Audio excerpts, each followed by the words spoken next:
Welcome to Leading, a Cornerstone podcast that helps us pursue our mission of loving God, equipping believers, answering God's call, and declaring the good news. Thanks for joining us today. Here are your hosts. Good morning, Cornerstone family. Welcome back. We're excited to talk about 6 threats to the home, 6 of many. Yeah. But before we do, Mike, how was your experience at Man Camp last weekend? Man Camp was unbelievable, man. Besides great food, which we did advertise, That's good stuff. Dude, the food was unbelievable, but more importantly, the time together with the men was so encouraging. Chris Cannon did a great job. Richard Hickson, shout out to Richard. Yeah. Wonderful job of leading the event. So much small table talk time, which really, I'm just consistently surprised in a beautiful way of how often men are wanting to talk together. Like, they're not looking to be talked at. They want to talk together. They want to talk about their lives, where they're at, to encourage one another. So to get a chance to sit down with men over hours of time to talk about just God's design for us, to have over 150 men there was just really a magical time. I really appreciated getting to know some new men, getting to build off the relationships I have with the men already, and I was just encouraged overall. It was fun to be there. It felt like a really nice flow to the day. It was. I think it was refreshing, rejuvenating. We hosted a live podcast that day, and we closed just the fact that as men, to get away, recharge, commune with other men, fellowship with other men, reflect on kind of things that they can bring back to the family as spiritual leaders. So that was awesome. We also received a question on Mike, how old you are. So that's true. We could probably answer that here. We celebrated, if you guys would join me and wish Mike a happy birthday. We celebrated unnecessary. Mike's 40th birthday last Thursday. Announce that. That's really encouraging. Thank you. So happy birthday, Mike. What did you? We got a cake for you. Oh my God. So again, we love food on this podcast. So Mike, we got a carrot cake. I won't cut it in now, and I'll respect the viewers' time. But I'm putting that in front of him just so he thinks about it the entire episode. Good luck getting me to communicate with you now. I'm just going to be thinking about cake the entire episode now. But thank you. Yeah. But 30s are gone. Happy birthday. Here to the 40s. Thanks for welcoming me into the club now. Yeah. So I appreciate that. It's a cool club. You're in it. So it's cool enough. I've been in it for a while. If you're cool enough to be in it, then I can't believe I made that. Yeah, that club. Thank you for inviting me in. So, but no, thank you. Yeah, I'm still a child. Yeah, let's be honest. No, we're never going to grow me. up. Yeah. So it's just a number. It's just a number. Yeah. But I'm excited that people thought of me and that it was fun to celebrate, and excited to walk into my 40s. Hopefully, growing closer to God and growing closer with other men, like you said, from Man Camp, and just developing and building relationships. I'm excited for what the 40s have in store. Nice. Yeah. And speaking of which, the 40s have in store 6 threats to your home. That's true. So really what I hope to have happen today is we talk through these 6 threats and maybe come up with some applications for those that are listening, just to be aware of. But as I was going through, or listening to the sermon this weekend, what I was thinking about was, when I'm threatened, like physically, like there's like 3 responses, right? There's the flight, and freeze. And like, how does that apply to us being aware? Like Pastor Jerry's first application was assessing. Like, if we are aware of these threats and we're being threatened by these 6 things, are we a fighter? Are we fleeing, or are we freezing? Yeah. So I think those are really that's a really like important observation I think we don't necessarily look at when we think of our home, because we're just wrapped up in the day in, day out activities, but it also plays a significant role in the way that you and your significant other, right, your spouse communicate, you and your children communicate. I think that's an overlooked space that people don't consider. Like, for me, I'm a fight. Yeah. Right? When I'm physically threatened, I am in fight mode. For my wife, for Hannah, it's flight. She's flight. She's a runner. And so when we have to think about the differences of our approaches because of our natural responses, it's important to understand what each of you brings to the table in those day in, day out experiences that we have, right? When we're thinking about these threats to the home. Yeah, no, and absolutely. And it's kind of funny that, like, how do you, when we talk about fight, flight, freeze, it's usually, it's a response to like a physical threat. Like, how do you actually fight selfishness? How do you fight, lack of communication? How do you fight anger? How do you fight an unforgiving heart? How do you fight financial disagreements? How do you fight sexual unfaithfulness? And they may not seem tangible, but I think if you go through the weekend and listen to Jerry's sermon again, like, he gives you applicable points in the Bible. It tells you how to fight these things. How do you counter? I think one of them was he gave you a few points of how to fight anger. Yeah. How to fight communication breakdowns, and so go back to the sermon. I would say go back and look at those things on how to fight these 6 areas. Mike, like, let's just say we're not fighters, and like you said, your wife is a runner. How would we encourage one another if we notice this threat to our home and our natural response is to run? Yeah, I think that's a really good question. And for me and Hannah, what I like to do is, because I know her response is naturally to run away or avoid or escape it, I try to point and encourage her with the attributes God's given her that are really valuable, that I don't have in a lot of ways, and speak to the value of, if we're in conflict over communication breakdown, which, if you're married, one leaves the room, and that's like the flea, right? Yeah, and so in that space, what I like to do is remind her of her value to what she brings to our conversations, the wisdom she has, of the experience that she's living out, that I have blinders on, right? Like, I'm always, I'm not always, but I'm trying to be my best at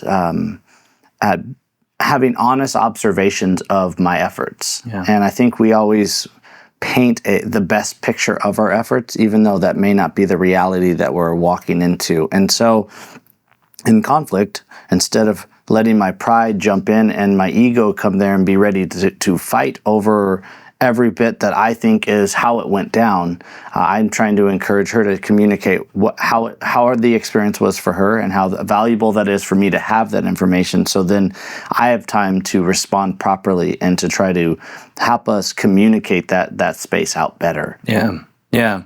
And I think for freeze, maybe our spouse doesn't freeze, because usually if they freeze, there's probably less conflict, but I was thinking freeze might be a natural response for, like, children in the home, right? If you're responding and they're just either younger or adolescent and they don't know how to respond, and so they just kind of freeze, and that kind of spurs on a more fight aggression from, like, the parent.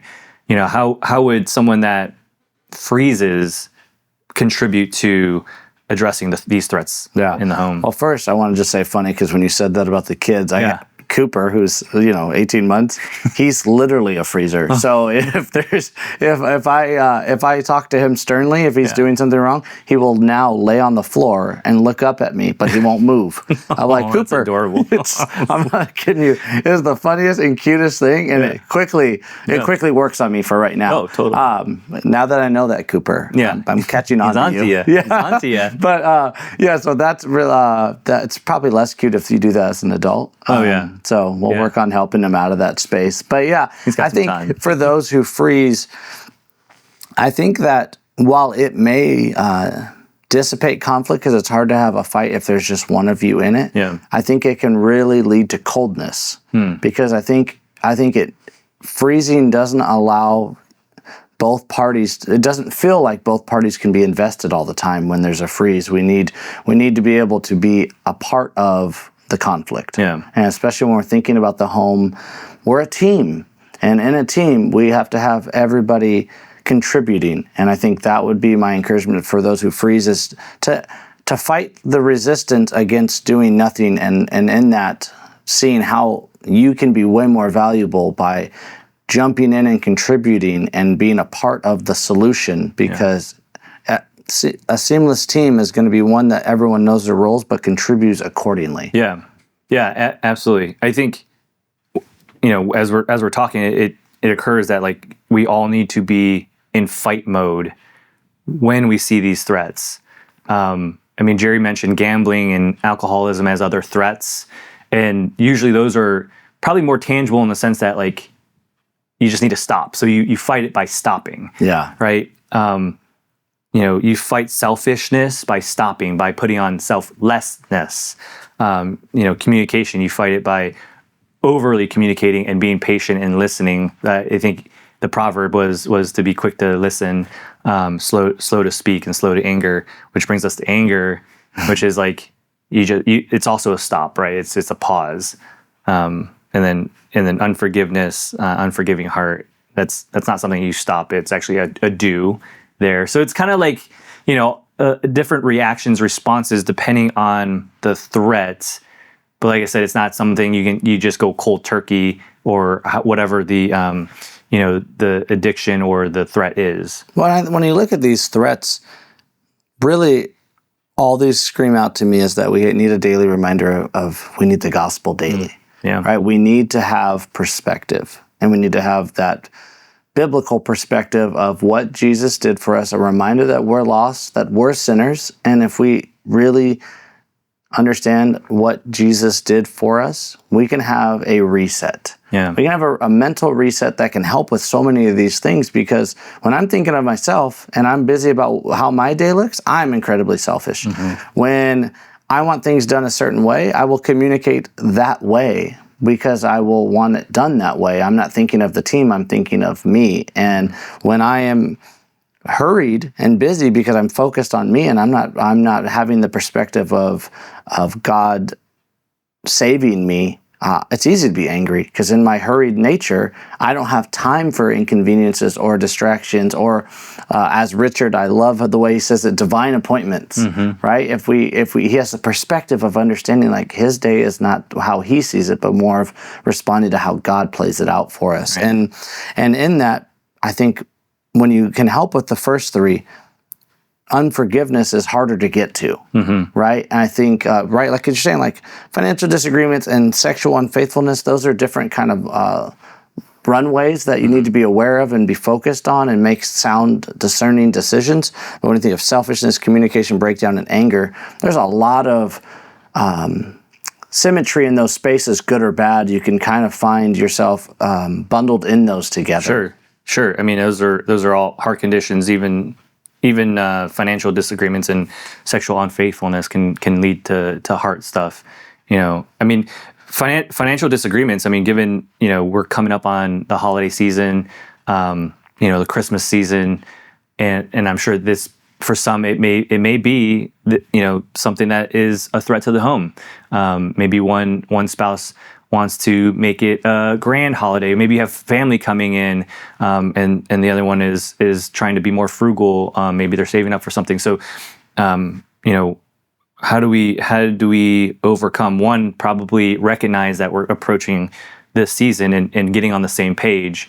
But I know, that's one of the biggest things, at least probably in marriage, not only just the threat in our home, but the relationship between the man and wife that is a constant work in progress. Yeah. Right? Because we're never going to make enough. And if you do, I mean, guys, congratulations, like share the wealth. Yeah.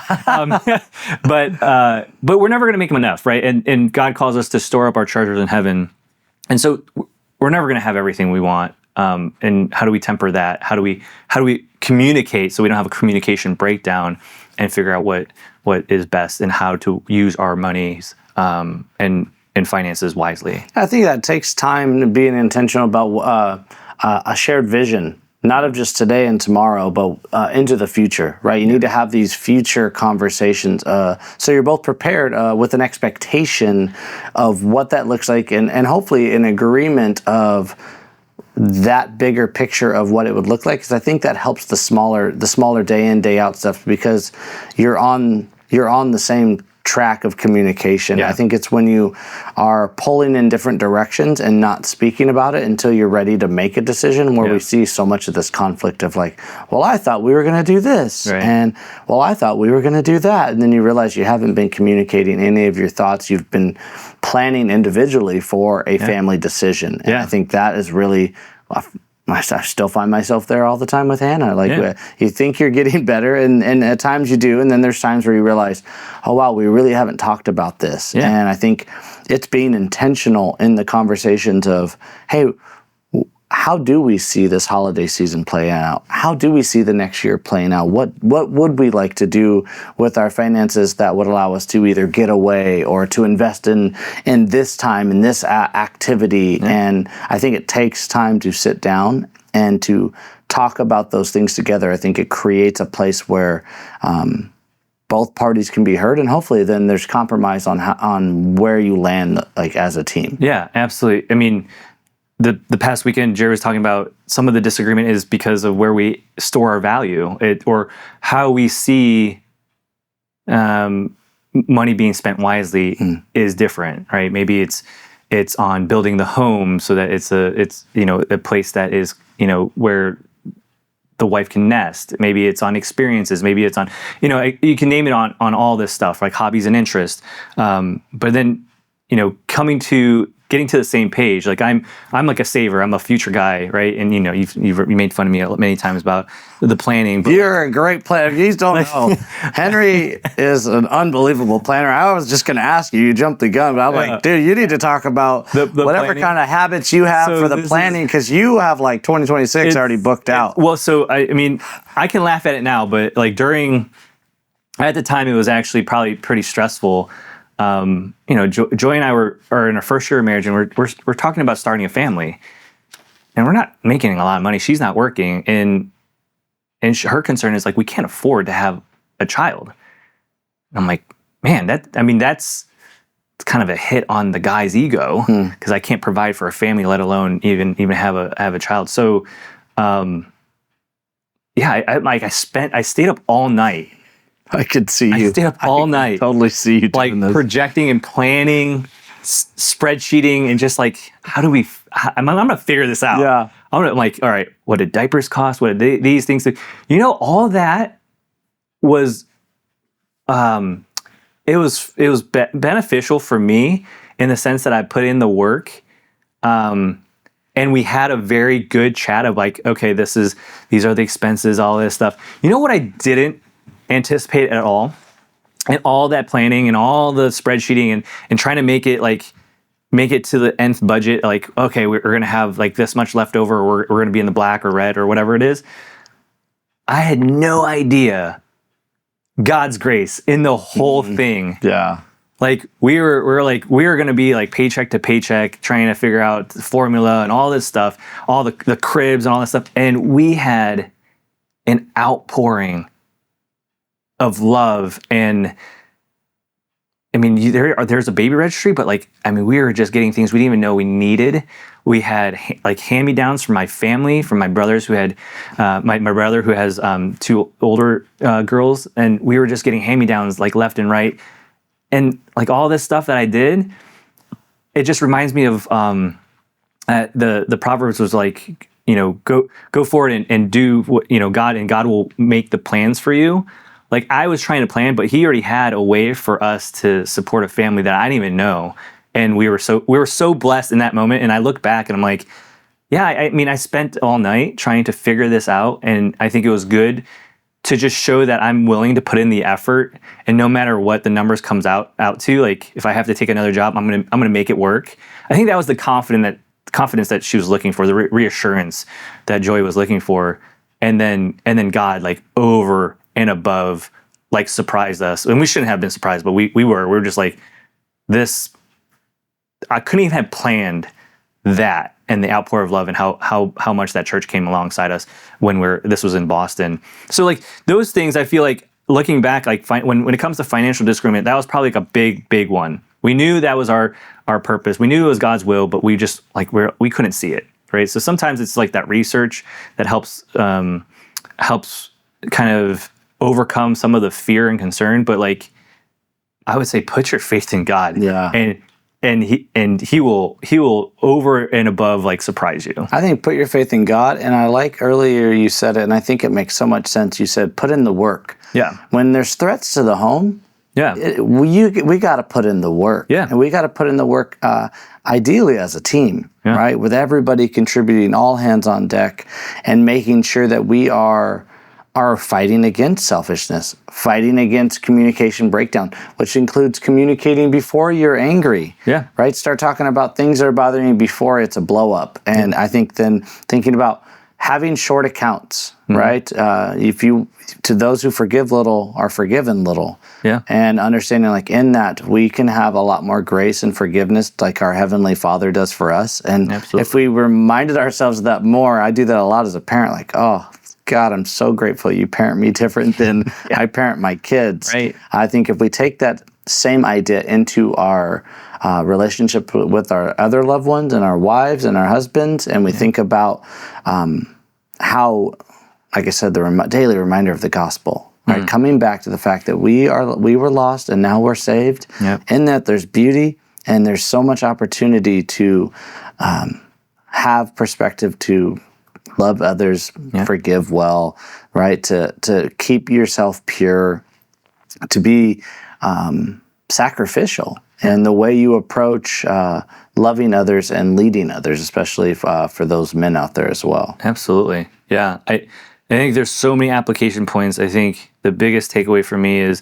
as I love it, as I notice a threat, I think of, I'm a fighter as well. I think of like those movies with the build up, like the Rambos or the action movies where they're like they're preparing, right? They're either working out to get stronger or they're just like grabbing the arsenal and like throwing everything. Right? Any Sylvester Stallone movie from the 80s and 90s. Yeah, exactly. Yeah. You're not going to go into the fight empty-handed, right? And not prepared. So let's prepare to get in the fight. That when we and be ready that when we see these threats, we're ready to address it, and however that works, right? I mean, some threats are probably a little bit stronger than the others, so I think that assessment is key. Yeah, and communication is key. Absolutely. I think we really come down to this. You look at this in a lot of ways. It's. I love that selfishness is one, but then number two, communication breakdown. And I think we have so many unmet expectations in our lives because we do not communicate what our expectation is until it has not been met. Yeah. And that is where we have so many issues. And it's like, wow, we have it so perfectly ingrained in our heads, like it's going to go this way and this is how I want it. I haven't told anybody that, but they better make sure they do it this way. And if not, then I'll let them know they didn't hit the expectation I had. Yeah. It's like, think about how unhealthy that tends to be, and how if we were able to communicate what we needed, when we needed it, how we needed it, we would give other people an opportunity to love us and fulfill those things that we'd like in a healthy way. Yep. Yeah. That expectation sets the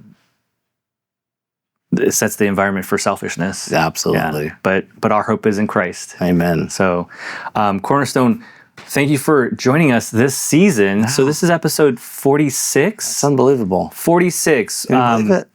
I can't believe we've episode 46. Here we are. This has been fun. Mike and I will be taking a break for the Advent season, so all of December. We hope that you will join us in January 2006. We'll 26. 2006 would be a real big throwback. 2026. Yeah, 26. Don't go backwards. We're going forwards. 2026. Like we'll be back with you. In the meantime, we'll have some content every week for you all. Related to what we've done this past season. So thank you for joining us. It's been fun. Yeah. It's been a lot of fun. Thanks for being here. Thanks for being a part of it. We're really looking forward to season 2. We've got some surprises in store. We're not going to give those away to you yet, but Trevor and Makayo are on it already. So expect more of them in season 2. Hopefully we'll get some more cameos for them. Yeah. And I want to thank them as well. Trevor and Makayo have been an awesome part of this podcast, and they are the unsung heroes behind the scenes that you don't see enough of, but we want to thank them and thank you guys. It's been such a great year. I'm really excited for 2026. All right, let's bring it in, and we wish you a happy Thanksgiving and an Advent season. Thank you so much for joining us for our leading podcast, and may you be blessed in your doing as you put the Word of God into action this coming week.